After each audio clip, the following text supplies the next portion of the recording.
तेजी रही या फिर मंदी, इंडेक्स में कितना उतार चढ़ाव आया, कारोबारी मामलात में ये हफ्ता कैसा रहा।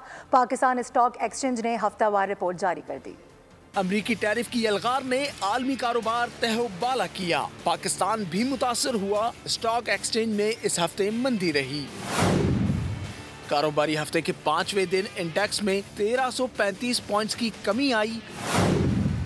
100 इंडेक्स 1,14,853 पॉइंट्स पर बंद हुआ। ट्रेडिंग के दौरान इंडेक्स की बुलंद सतह 1,15,937 पॉइंट्स रही। गुज़िश्ता रोज इंडेक्स 1,16,189 पॉइंट्स पर बंद हुआ था।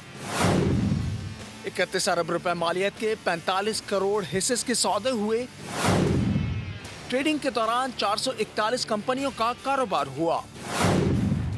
137 कंपनियों के हिस्से की कीमतें बढ़ी और 244 की कीमतों में कमी आई।